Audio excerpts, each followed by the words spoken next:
السلام علیکم خوږو عزیزانو دا د روغتیا او ژوند خپرونه ده چې په ډیره خوږه پښتو ژبه نشرات کوي. تاسو کولی شئ د دنیا په ګوټ ګوټ کې وګورئ.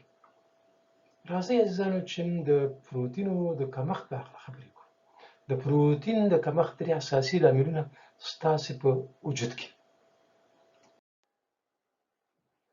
اول لوږه یا هنګر.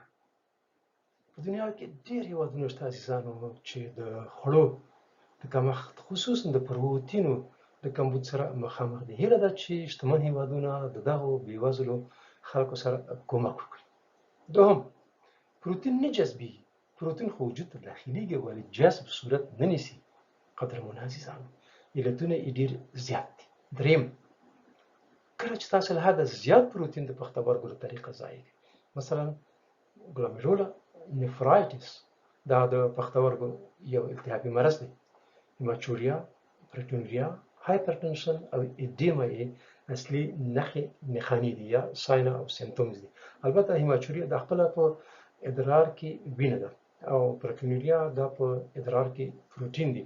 هایپرټنشن دا خپله جګ فشار دی او ایدیما چې هم پړسوب ورته وایي د اصلي نښانې د دغه مرض دي.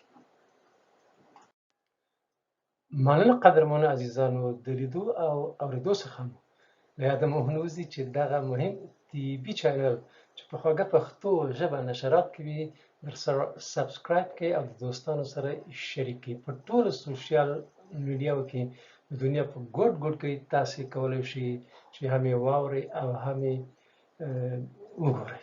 تر بیا ډاکټر یعقوب رضا مومند خوښ اوسئ، صحتمند اوسئ راته عزیزانو.